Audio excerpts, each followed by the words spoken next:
us when they can. Awesome. Great. Thanks, Adam. So welcome everyone. Thank you for joining today's workshop on mastering feedback. I hope you survived the snowstorm if you're in the Boston area and you're ready for some more apparently this weekend. My name is Pamela Nasser. I'm the Director of Programming here at the BPMA. The BPMA is a volunteer-led organization that supports product professionals in the greater Boston area to grow their craft, connect with their peers, and strengthen their economic impact in our local ecosystem. And we do that through events like the one we're having today, curated content, and a mentorship program that we run twice a year. I want to take a moment to thank our sponsors, starting with NDT, or New Dimensions in Technology. NDT has been a sponsor of the BPMA since the very beginning. NDT recruiters have partnered with startup companies to staff and grow their businesses into Fortune 500 companies. And they have assisted mid-sized and large client companies as well in recruiting the most sought-after superstars. No matter what the global economic conditions are, NDT can help both new and longtime client companies and candidates reach their goals. And we are very grateful for their support. Localize, one of our more recent additions to the BPMA family. Localize helps global teams manage translation and localization at scale. Over 3,000 companies worldwide rely on Localize to deliver multilingual content and maintain brand consistency across international markets. So thank you again to our sponsors for their generous support of the BPMA. It is almost February. We are gearing up to our next event, which will be on Thursday, February 19th at Work Bar in downtown Boston.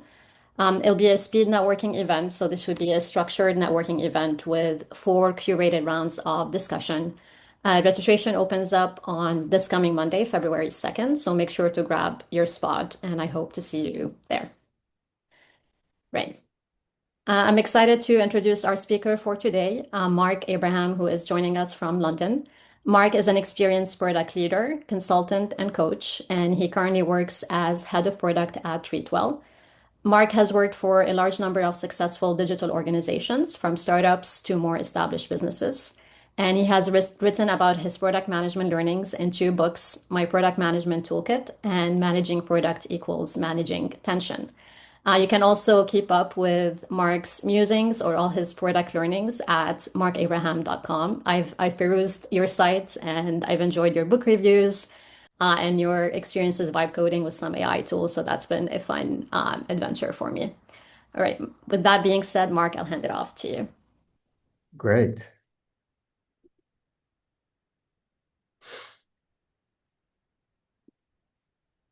Excellent. Right. I have to do the obligatory kind of, can you all see my screen? Yes, we can. Yep. Excellent. Well, thank you so much for having me. I've got the introduction. We're going to talk about mastering feedback, how to make it less awkward and turn it into an opportunity for growth.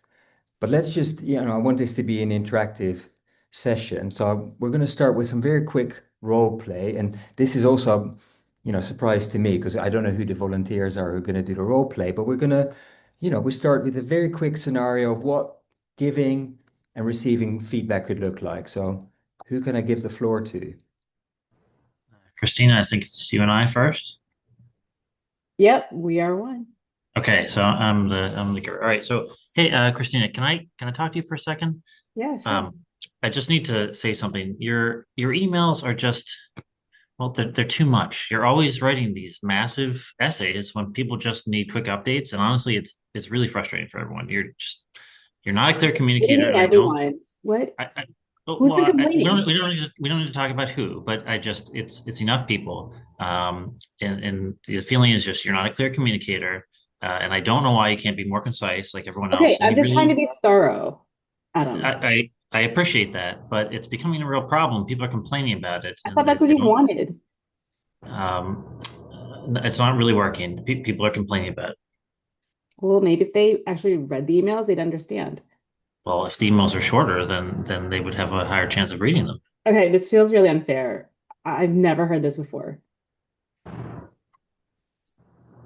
And scene. I And think they were see. waiting Right, for the right. director cut. Okay. Okay, yes, Nice. Perfect. Thank you so much, Adam and Christina. It was awesome. Now, who can I give the floor to next? Natalie Brilliant. and Abhishek. Yeah. Thank you for prompting. Ishaq, hey, do you have a few minutes? I would like to give you some feedback on something. Is now a good time? Sure. What's up? I wanted to talk about project status updates. This week on Tuesday's sprint update email, I noticed that it was about 800 words with multiple paragraphs covering background and context. The impact is that the stakeholders told me they couldn't quickly find the key information they needed, what's done, what's at risk, and what decisions we need from them. For the next week's update, would you like to be okay to try a different format? Maybe start with a three bullet TLDR at the top, done, in progress, blockers, and then put in detailed context below for people who want to dig deeper. And what do you think?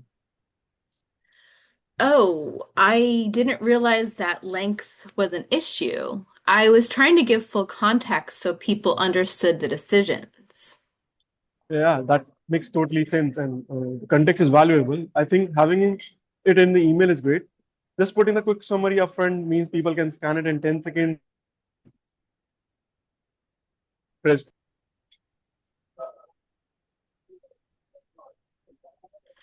Okay, got it. Yeah, I can definitely try that format. TLDR at the top, details below. I'll give it a shot for next Tuesday's update. Perfect. Thanks for being open to this. Sure. Thank you so much. I'm gonna applaud from here, to the 4 volunteers, born actors, all 4 of you. Really appreciate it. I want to hear from the group, just a few kind of sound bites of what you noticed, if you compared it to approaches, fairly similar scenarios, but obviously different approaches. Anything that stood out? Curious.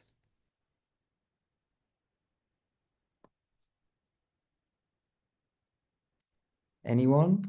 I would notice that the first one was a little more personal and the second was much more fact-based.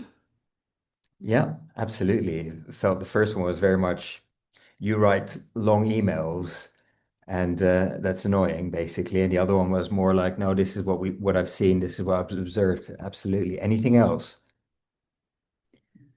The second one also had a suggestion for improvement. Yeah. Unlike the first one only had blaming.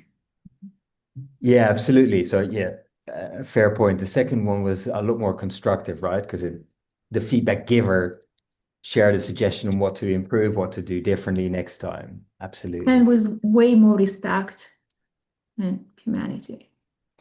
Absolutely. Well, thank you so much for sharing. That's a nice intro for obviously. I just wanted to set the scene a little bit with those real life examples because I'm sure that we've all been in either scenario, either where the feedback was delivered really badly and it landed really badly, or it was actually a really good growth opportunity where the feedback was specific and constructive and it helped us to improve and develop as professionals. So what we'll talk about today is talking about feedback that lands. We'll talk about how you then receive feedback without getting defensive.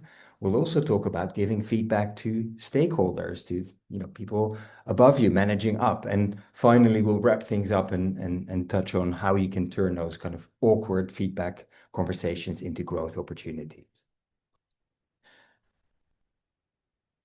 So some of you touched on it when you shared your observations on the role play that you saw playing out. I don't know how many of you are familiar with this framework, situation, behavior, impact, solution, but it's quite nice, straightforward framework that helps us to really think about what is the specific situation I'm giving feedback on?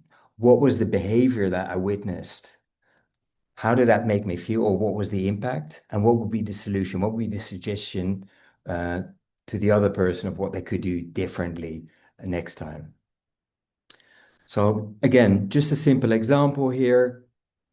You be very specific about the time and the situation. This morning at the stand-up, the meeting last week, I noticed you interrupted me, or you weren't clear. I wasn't clear about what you were trying to get across in that meeting.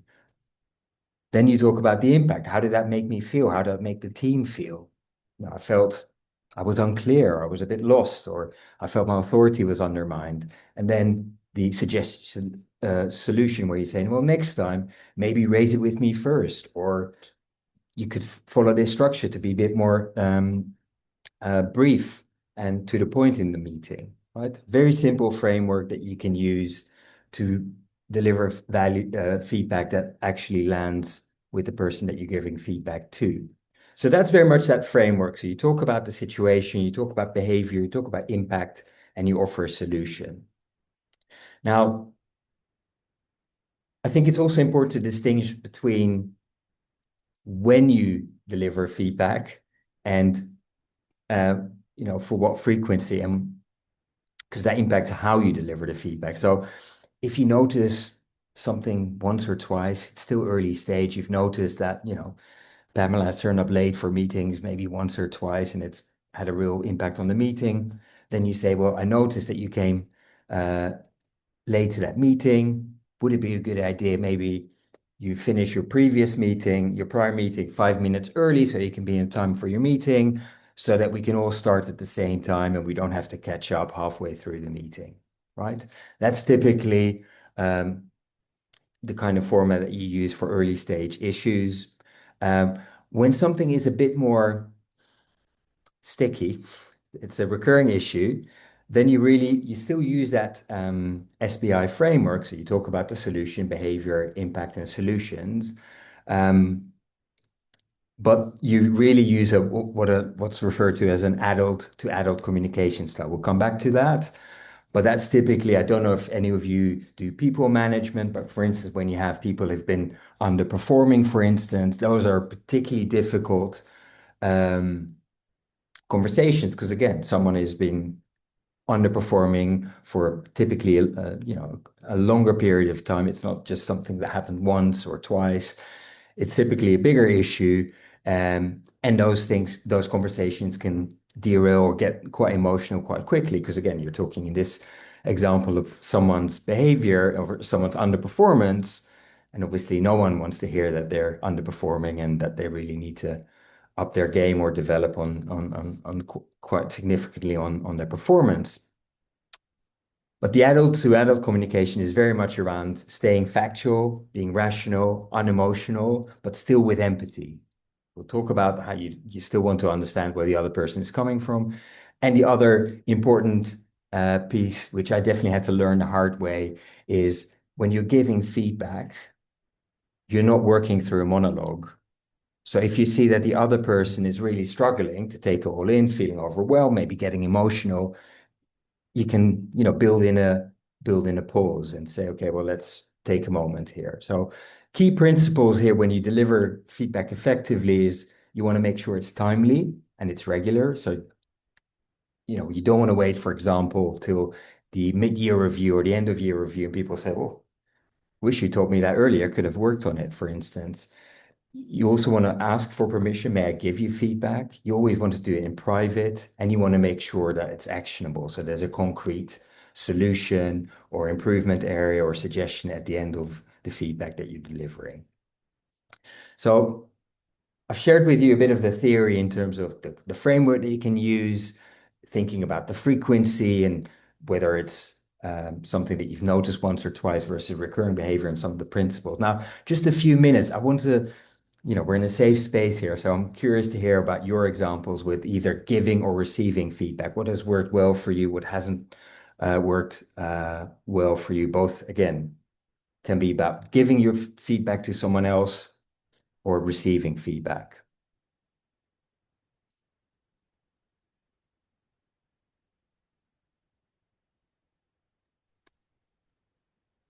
Yeah, Mark, this is Andrew. For me, people talk about it as a sandwich. Yes. And so that has helped, especially with people that I know are touchy about things, is to be able, if for those who don't know, to say something positive and then give them some hard truths, and then Yeah. again give them some encouragement at the end. Thank you for sharing. Anyone else? Any other examples of what's worked well or hasn't worked well?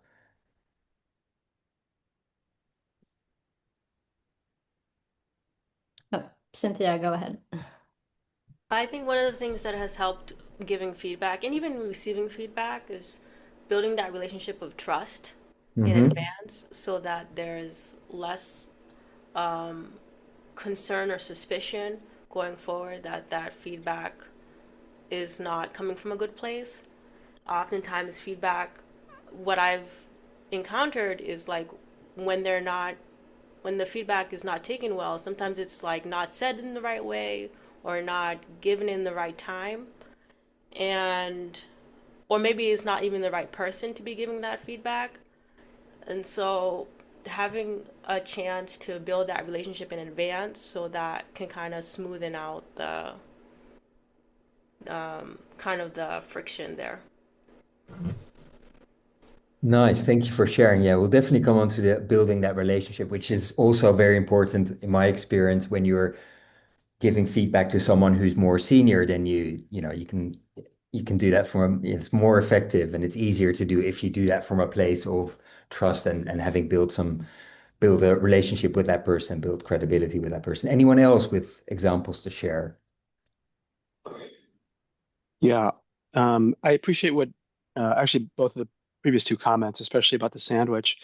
One thing Andrew mentioned is that it can be tough when people are more sensitive on the receiving end. And one thing that I found it can be helpful is to talk about what are our shared goals, so it doesn't seem as oppositional. Like, what are we really trying to accomplish here, as a group, say, or as a team? Yeah, that's a good point. And that's also part of that kind of adult to adult communication, right? The tendency sometimes is when we give feedback, and I've definitely made that mistake again, learned the hard way, where it becomes adult child. And it's like, I'm telling you, Mark, you need to be doing this. And because otherwise, you're not going to get very far in this company. And if you don't, whereas to your point, it's more about, well, this is what we're trying to achieve. This behavior that I observed doesn't contribute to that, achieving that particular goal or this particular context. So absolutely. And it helps to build that trust because people understand that it's not personal. It's about achieving a specific outcome, whether it's an outcome relevant to the business or relevant to that person. Excellent. Thank you so much for sharing. I'm going to switch gears and talk about receiving feedback, because we saw even in the role play just right at the beginning, there's different ways of responding to feedback, right? In the first scenario, it was definitely, a bit of defensiveness going on, I think is fair to say. In the second scenario was much more of a conversation, adult conversation, saying, okay, what can I do differently? Okay, this is what I'm taking away from the feedback that you're giving me. And I think there's 4 steps to receiving feedback. And again, this is also based on my own hard lessons learned. The key thing is to listen. And that's easier said than done, because at least my response, instinct is to respond, get defensive, say, no, that's not right, but look at all the things that I did do. So you really want to listen to understand, to see to understand where the other person is coming from. You really want to equally, you don't want to argue. You want to not get defensive. You saw that play out in the first scenario, and that was on purpose, obviously. That doesn't get you anywhere. It doesn't lead to any constructive outcome. Definitely doesn't help engender trust. When you receive the feedback, it's really important that you ask for specifics. So you saw that in the second role play, to really say, okay, well, what do you mean in terms of it wasn't brief enough? Can you give me an example? Can you give me a suggestion of what I could have done differently? And then the obvious, it sounds obvious, but we easily forget, is say thank you. You don't have to respond immediately when you get feedback, whether it's whatever the feedback is, but just say thank you and you give yourself some time to process. Because that's again, similar to that urge of getting defensive and wanting to respond in a moment. Sometimes with feedback, you're not in a position to say, well, yeah, I totally agree with the suggestions, or I know exactly what to do to make sure this doesn't happen again, or that I change my behaviors that you've observed. So you'll take a moment to say, thank you for sharing this. Let me take it away and come back to you. And then you go through, you process it, and you decide what to do and you act on it. And there might be instances where you say, I've reflected on that feedback, doesn't resonate, I'm not going to act on it. And there will be instances where that's fair, right? Just to bring the two together, this is a nice framework that I wanted to share with you, which is Netflix's 4A framework, which is when they talk about giving feedback, the first A is about aiming to assist. So it's really giving feedback with positive intent. And how does it help them? How does it help the content? I think that's also what Mark was referring to, where you talk about shared goals, for example. You want to make sure it's actionable. So really focus on what can they do differently with concrete suggestions, right? Because again, from my experience, you'll then have a conversation, whether it's right there in the moment or after people had time to process it and decide on it and act on it, to really talk about, okay, what can I do about this? And you have a meaningful adult conversation about specific actions you can take to change certain behaviors or to improve in certain areas. And then obviously when it comes to receiving the feedback, again, like we said, fight your defensive instinct, try to listen with intent, with an open mind. And then you get to that point where it's either accept or discard. You ultimately decide what to do with that feedback. The other person can't do that for you. They can tell you what they think, what they've observed, what they suggest, but it's down to you to process it and decide what you do with that feedback and how you act on it. Now we get to talk about managing up. So it's all, we talked about giving feedback very much in a, let's say, in a peer-to-peer situation, or you've got a direct report and you provide them with feedback. But I'm curious, maybe some thoughts from anyone in the audience of any lessons learned in terms of managing up. So you give someone with a really impressive title in your organization some feedback or some constructive suggestions, shall we say. Any learnings there that people are willing to share? Because the reason why I'm asking, this is not an easy thing to do. I know for lots of people. It's not. One of the things I've found is to frame it in a way that is about how I work best.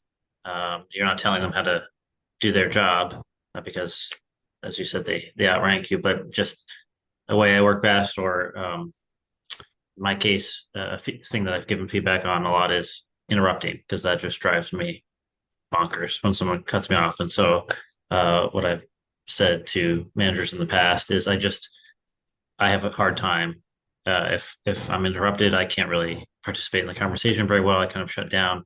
So I don't want to ask you to do things differently, but just this is a way that this is something that really would be helpful to me. Nice. Any other? I don't know that it worked, but anyway. Yeah, no, I'm curious, and I'll also share, my thoughts on this. But any other, maybe where you tried to do it and it didn't land well with an executive, for instance? Mark, this is Andrew. I have one for that one, which is, Okay. and it's addressed here in this, is always in private, never in front of peers. I did challenge the CEO of my company in the middle of a 20-person meeting. I would not recommend that to anybody for future reference. But I do absolutely agree. Just the one that I do agree with on this list that you're showing is leading with data and business impact. To me, is always the best one to be able, at least in my experience, get agreement on this is what we're trying to achieve as a company, and here's the data. And by the time you're done describing everything, they've probably already decided that something is a good thing to do. Nice. Thank you. I can share you. I had to do it this afternoon with the CFO. I think the one thing learning that, well, I've done it before, but where I also applied some self-reflection. So it wasn't just before I shared my thoughts, I said, well, this is what I could have done differently.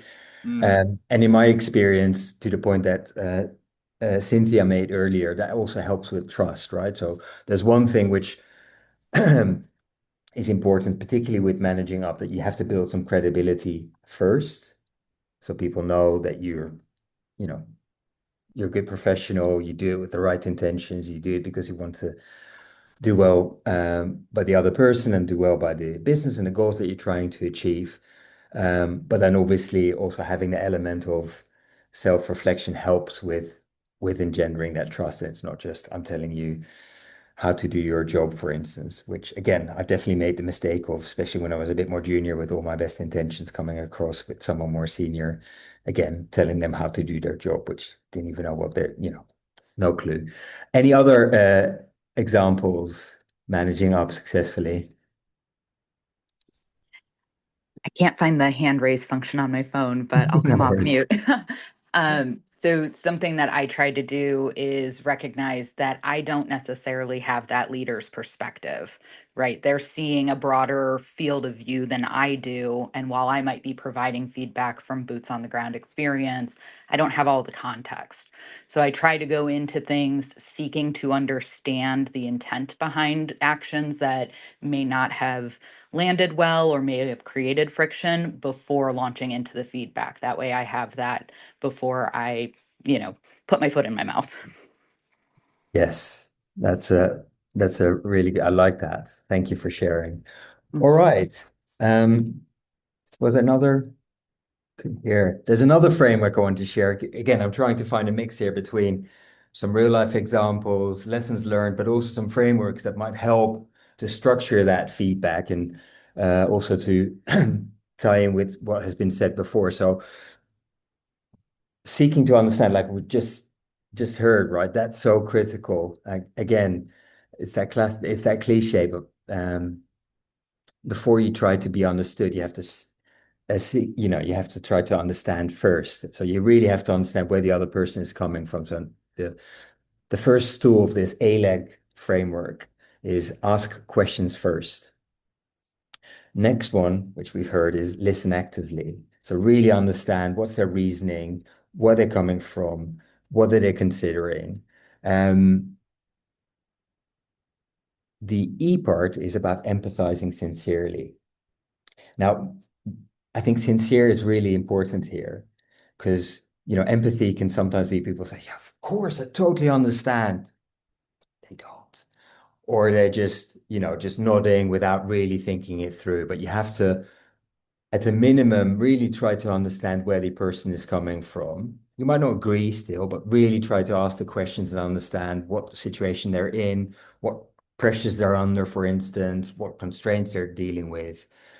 And the other point, which we've also touched on, the final leg of the stool, which is the G part, which is guide only after trust is built. And again, that's particularly relevant. You can use this framework also with people who are not more senior than you are, but particularly when you are dealing with more senior stakeholders, you want to build that relation first. You want to build that credibility first before you give feedback. Right. So we've talked about it. We've already heard some examples, giving you a framework. We're going to go into breakout rooms with groups of 3. Before we do that, I'll just give you a chance to just quickly read through the scenario, maybe take a screenshot of it. I'm sure it's one that is, I assume, that's familiar to quite a lot of you on this call if you're product people. So take a moment to read it, and then we'll break you up into groups of 3, spend 10 minutes, and we'll come back after that to compare notes. But each group of 3 you'll have, and you can decide between the 3 of you who's going to be the feedback giver, the feedback receiver, and the person who's observing, who will share their observations with the other 2. Right. So take a moment, and if you'll give me a thumbs up or say we're good, then we'll break you up in groups of 3 and we'll regroup in 10 minutes. I should be able to also broadcast it to the rooms Yeah, okay, once nice. people are in rooms so that you Nice. can remember the Yeah. context. But definitely read it first and let us know when you're ready.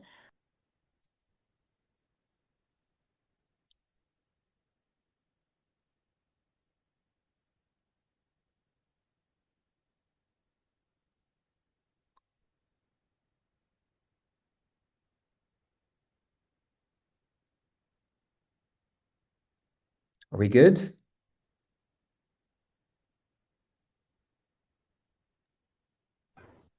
Seeing thumbs up. I think probably good. Yeah, let's do it. See you Yeah. again in 10 minutes. Okay, and let me just assign the breakout rooms. Thank you, Bella.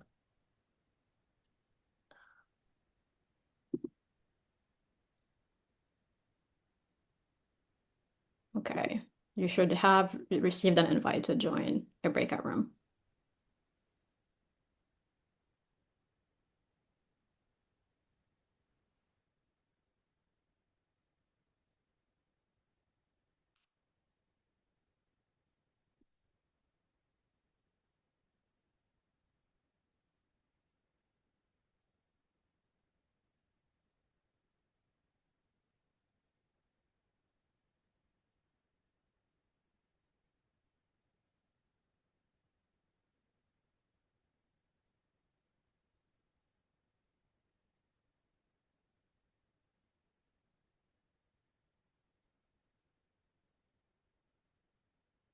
If you're still in the main room, let me know if you're not joining on purpose or you didn't get the invite. I see Charlie, Lisa, Risa, Abhishek.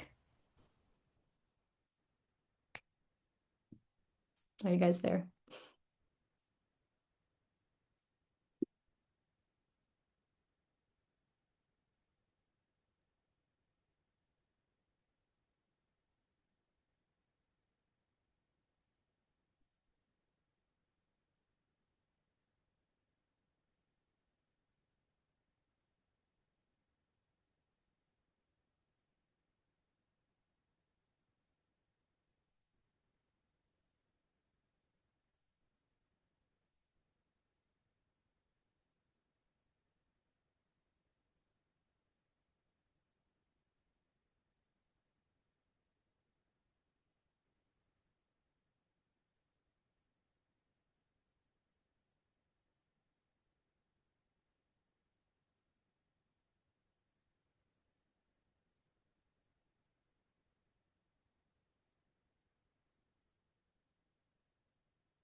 All right, folks are coming back. Was that enough time for people? It was hard for me to gauge being here hanging out on my own. It was not 10 minutes, right? It seemed like a really fast 10 minutes, Okay. but I think it was the right amount of time. Okay. I can bring you back into your breakout rooms if you need more time. No, I think it's probably fine.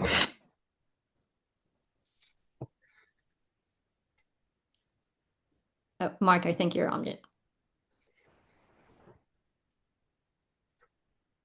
Just really quickly, I'm curious.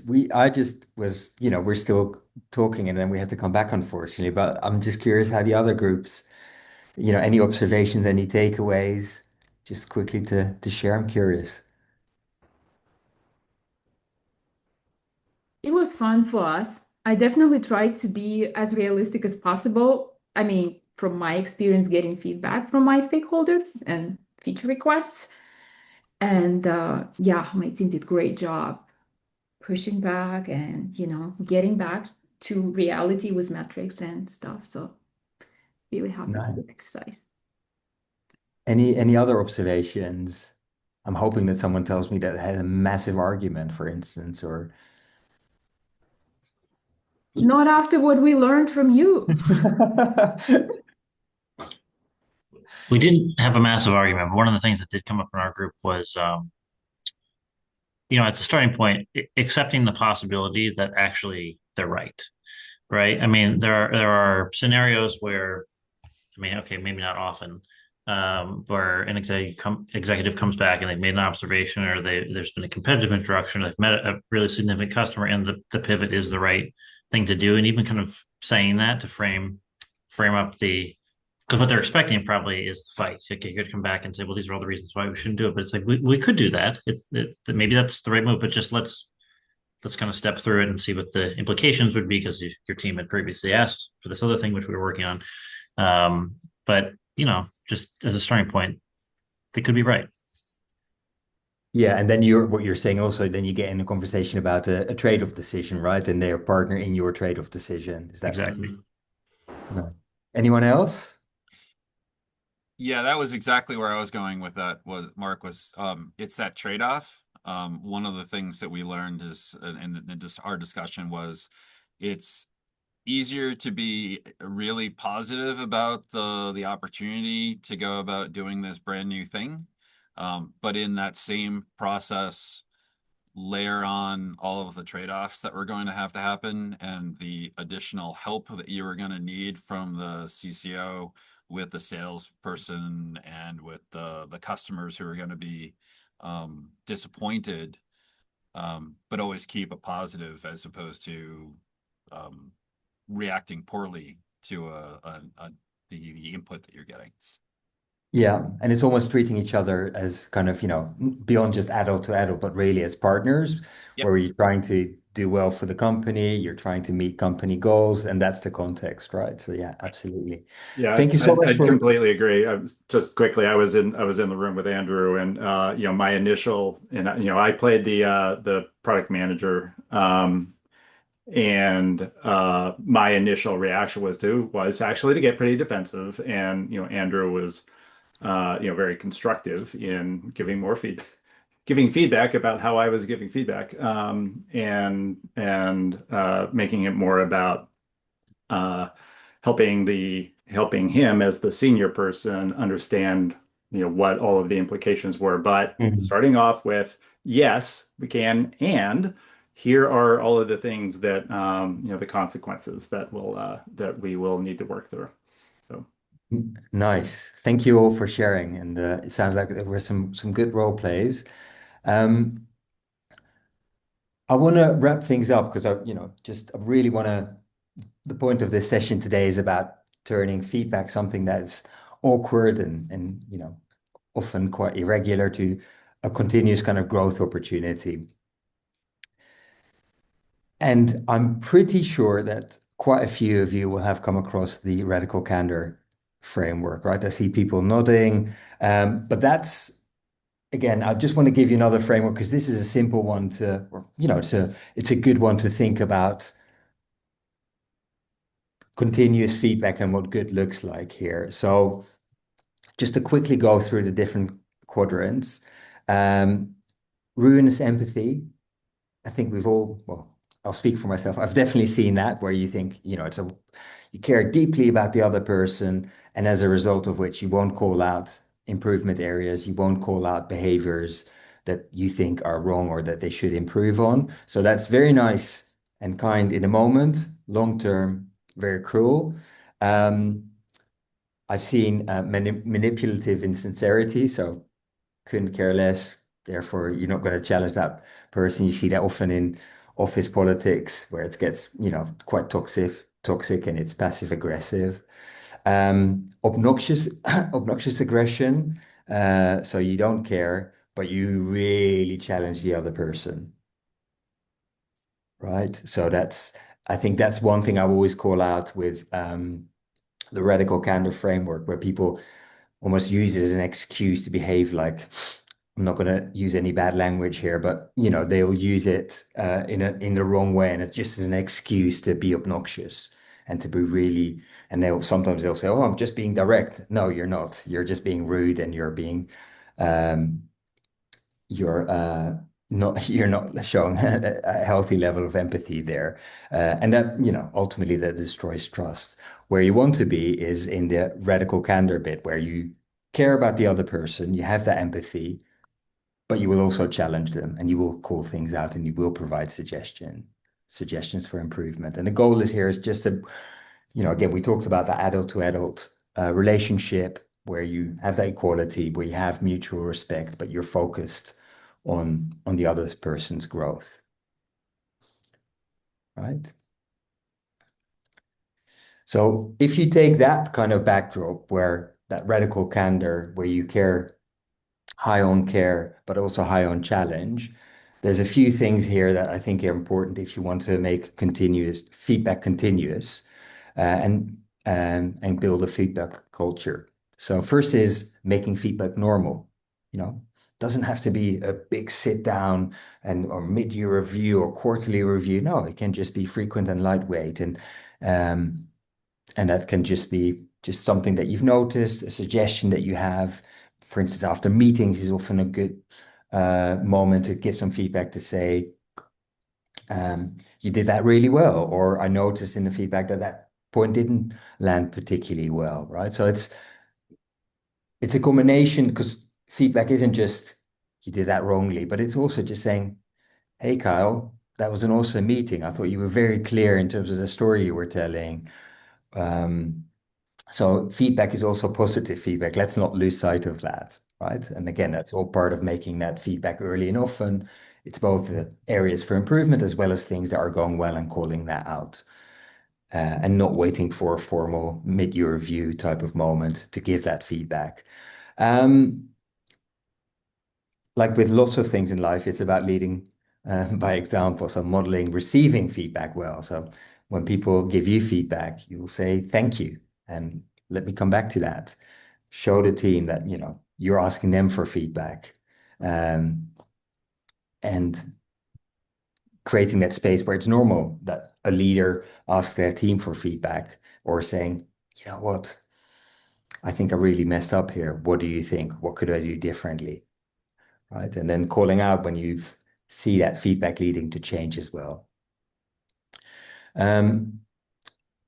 The other thing is, we talked about trust, we talked about building relationships, psychological safety, right? Adult to adult communication. It's not like I'm telling Lisa what to do. I'm her parent. No, we're just having a conversation about something that I've observed. I'm telling her how I felt about that. And I'm also offering a suggestion that she can either ignore, build on, or act on, right?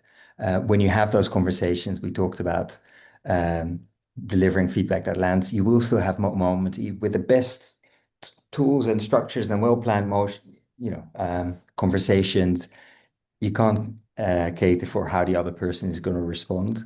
So the best that you can do in that situation, where someone is clearly struggling to take the feedback in, overwhelmed, emotional, is that you can acknowledge that without being derailed, to say, I see you're upset. Let's take 5 minutes. Let's take a pause, go for a walk, or come back at a later time. We will still need to finish and have and finish this conversation, but I can clearly see that this is hard for you, which I understand. So let's pause for a moment.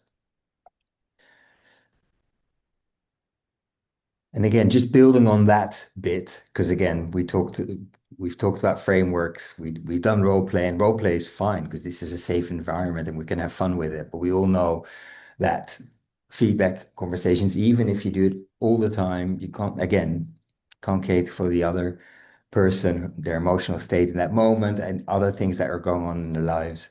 So when emotions do run high, you can acknowledge it. You don't let it derail. You want to start from a point as well where you look at what you've got in common. So I think some of you already mentioned that is, what do we have in common? Have that shared starting point, and whatever happens, really trying to stay in that adult mode, trying to be factual, rational, focus on the here and now, and try to remain constructive.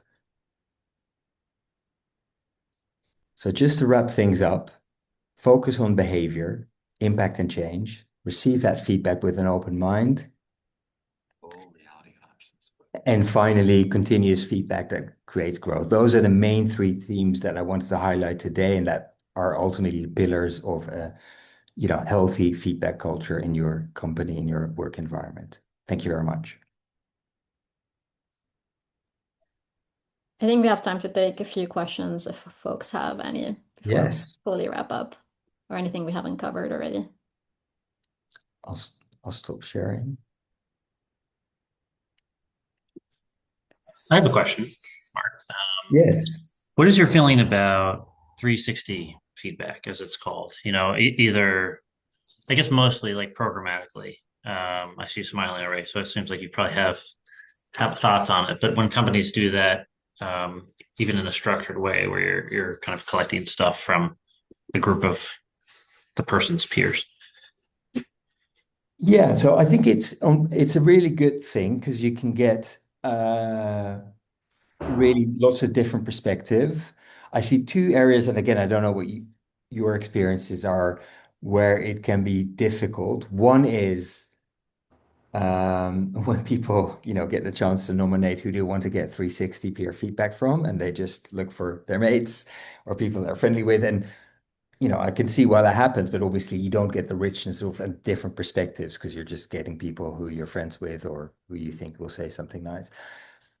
I've also seen when people try to encourage you not to go down that road that you get feedback from people who don't quite know you, and you get feedback that's not particularly helpful. So I think what I find helpful with 360 feedback is if you can be specific what you want feedback on.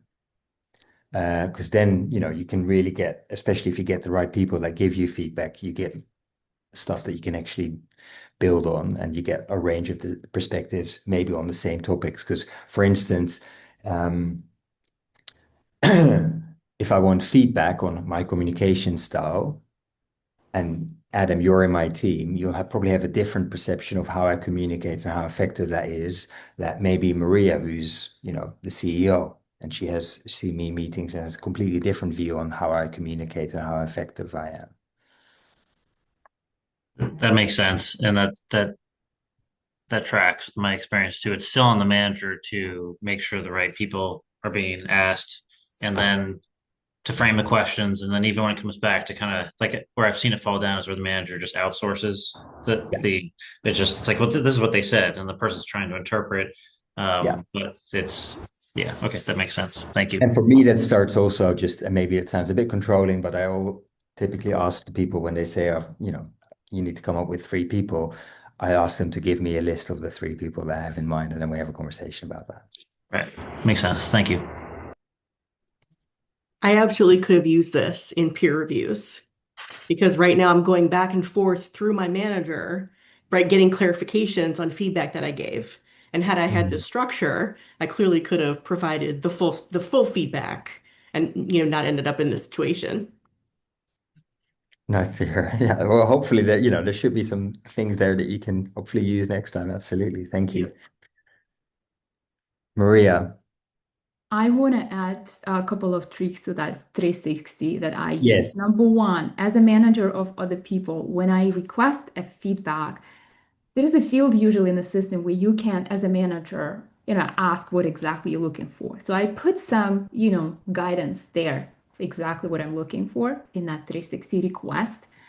And then the second trick, when I asked for requests myself from my peers, I know that people oftentimes don't want to put negative things into the system because they know it will affect your performance review.